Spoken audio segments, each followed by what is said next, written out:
ఉదయం 7 గంటలకు GDK 11 incline, 9 గంటలకు జీడీకే 193 ఇంక్లైన్లో ద్వారా సమావేశాలు జరిగాయి.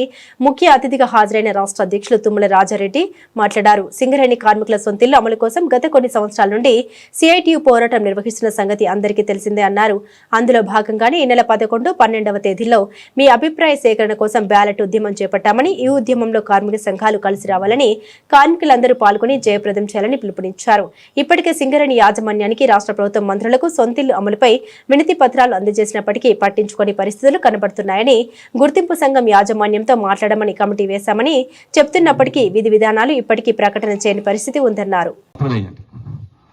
ఇక్కడ పెట్టనీయకపోతే లొల్లైతే కావచ్చు, ఆఖరికి మీ సైకిల్ చెట్టు మీద ఒకటి పెడతా, గేట్ కాడ ఒకటి పెడతా, డబ్బాలు 2 ఉంటాయి. కార్మికు చెప్పేటోళ్ళు ఎవరు ఉండరు. ఫలానా దానికి ఓటేయని కూడా మేము చెప్పాం. మీ ఇష్టం వచ్చానికి వచ్చి డబ్బులేదు. మీరు ఇచ్చిన దాని తీర్పును బట్టి నేను మళ్ళీ 15 తారీఖున 3 రోజులకి నిర్ణయం తీసుకుంటా. మళ్ళీ ఈ డిమాండ్ పెట్టుకొని చైర్మన్ మెయిన్ డైరెక్టర్కి కార్మిక సంతకాలు పట్టుకొని పోయి అందరికి మెమోరాండం ఇద్దామని నిర్ణయం చేసుకున్నా. దాంట్లో అందరూ కూడా సంతకాల సేకరణలో కూడా మెమోరాండం ఇస్తున్న తర్వాత ఒక్కరోజు గ్యాప్లో చాలా సంతకాలు చేయండి దాని మీద. ఇవన్నీ పట్టుకొని పోయి అడుగుదాం, ఇక కొట్లాడదాం.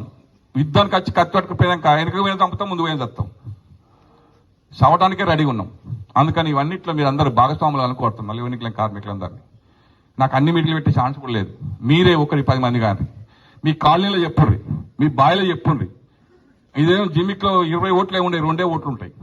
క్వార్టర్ తెలుస్తుంది, ఇల్లు తెలుస్తుంది. ఏది మంచిగుంటుందో ఏది మంచి లేదో మీరు నిర్ణయం చేసుకోండి.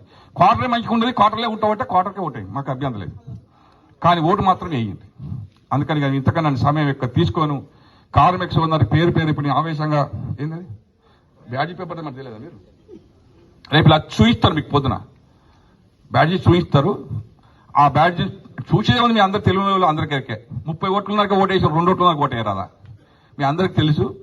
అయినా అక్కడ వాళ్ళు రాంగా బాయిలోకి వచ్చేటప్పుడు బండి వస్తే అక్కడ బ్యాలెట్ పేపర్ తీసుకొని మళ్ళీ మాన్యువల్ సంతకం పెట్టకపోయి డబ్బులు అయ్యింది.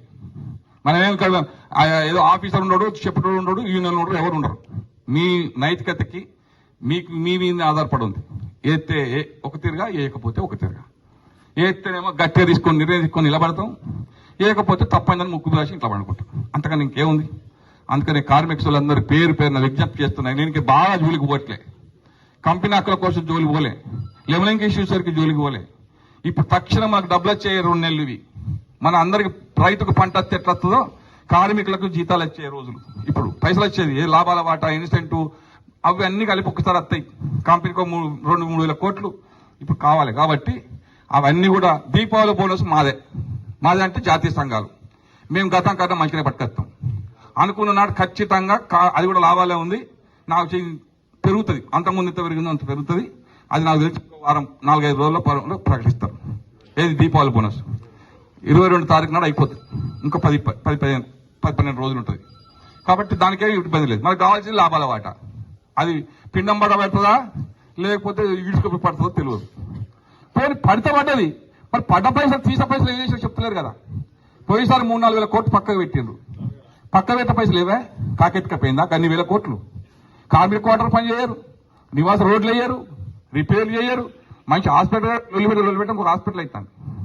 ఓ స్కూల్ పెట్టిన ఆ స్కూల్లో టీచర్లు లేరు, రూములు లేవు, డెవలప్మెంట్ లేదు, బస్సు లేవు.